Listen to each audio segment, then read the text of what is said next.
Good morning, folks, and welcome back to Almus Market Mornings.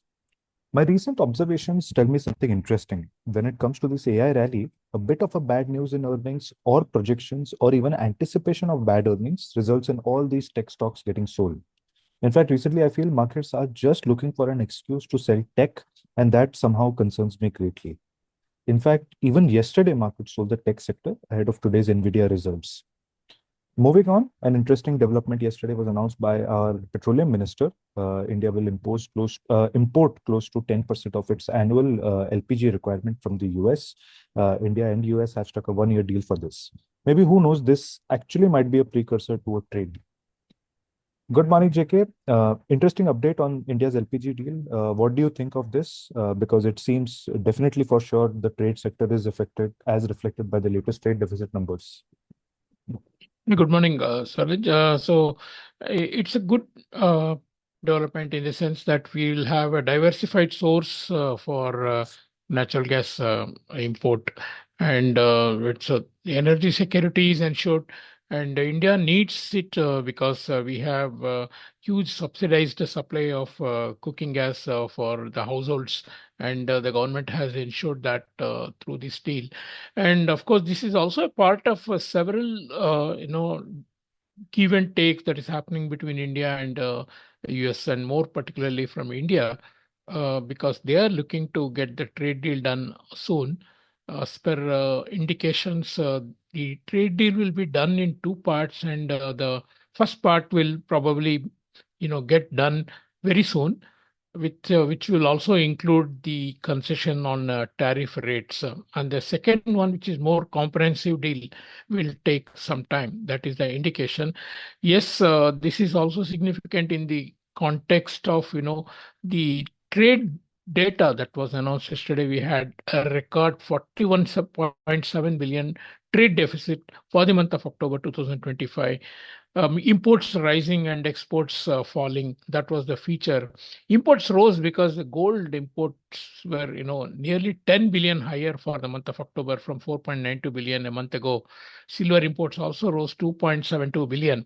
And of course, pent-up demand for the festival season and also the silver imports for the industrial users have been claimed as the reasons for this rise. In any case, this could probably, see be a one-off, and maybe once the gold and silver prices also stabilize and the seasonal demand ends, this could be actually coming down. However, overall, the trade number is on the rise. Last month also we had hit as much as 32 billion, which was also a 13 month high in trade deficit. So getting a trade deal done with tariff down to maybe around 15% will be a big development, which the market is looking ahead to. And of course, there is no clear indication as to when exactly that will happen as well. Talking of data, we also had one significant data from US yesterday, and the November Empire State Manufacturing Index, and that hit 18.7, the highest level in a year, showing some sort of a stability in the manufacturing activity in the US.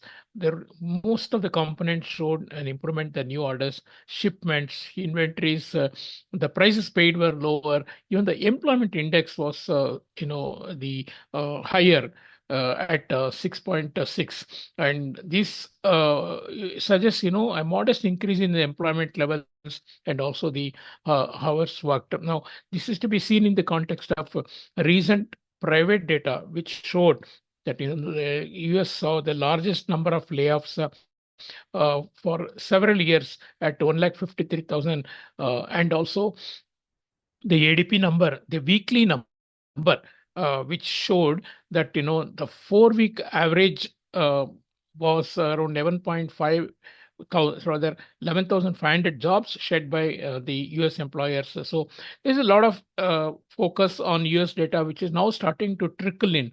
Today also we will have some numbers. The again an update on the ADP weekly number we will have, that will be closely watched. Then we have the factory orders, which will be released by the Commerce Department.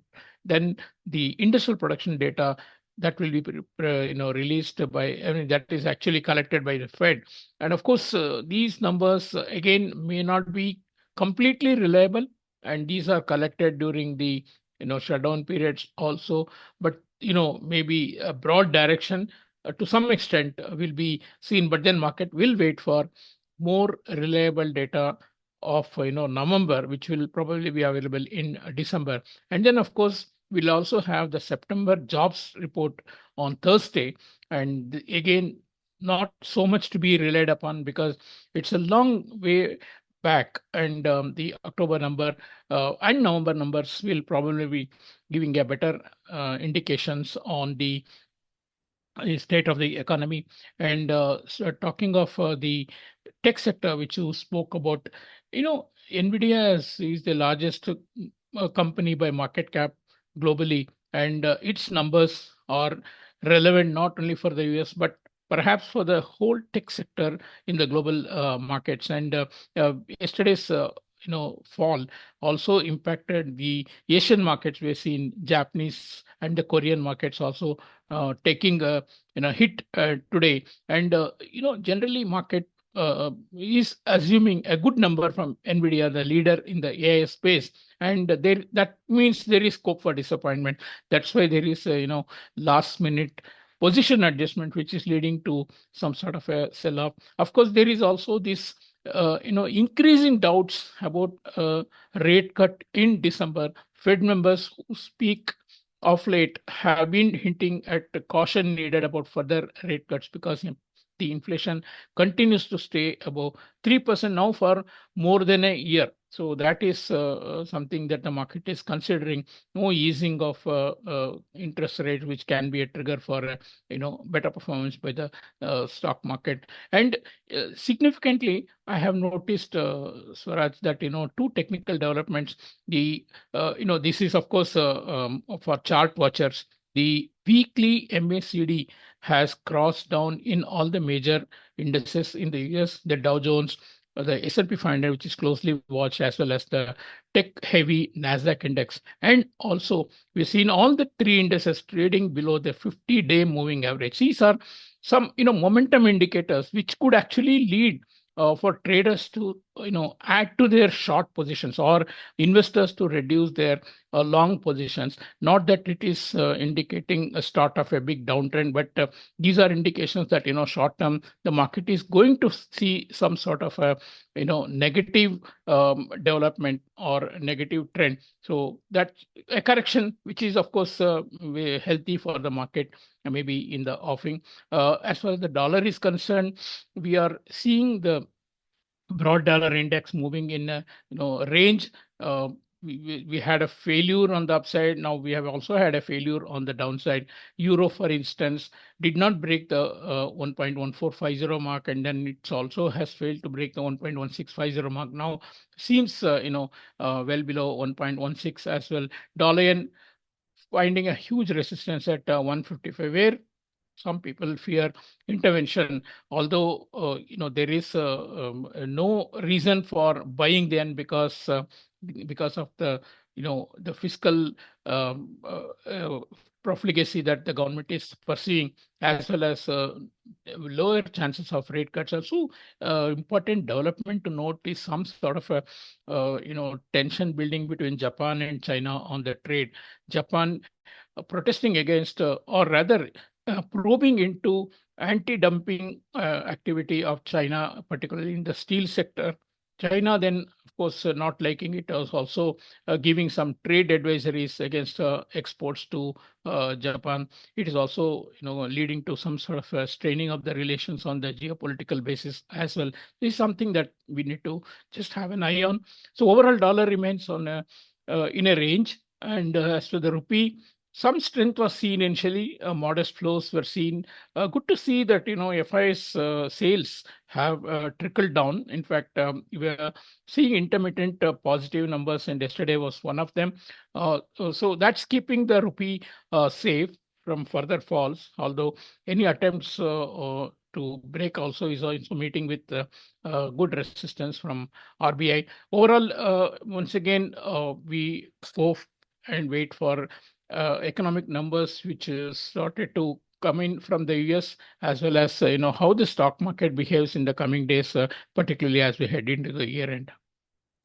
Thank you, JK. And just quickly summarizing, when it comes to India, the goods deficit it widened to $41 billion in the month of October, and that was a record. Services surplus was close to $20 billion.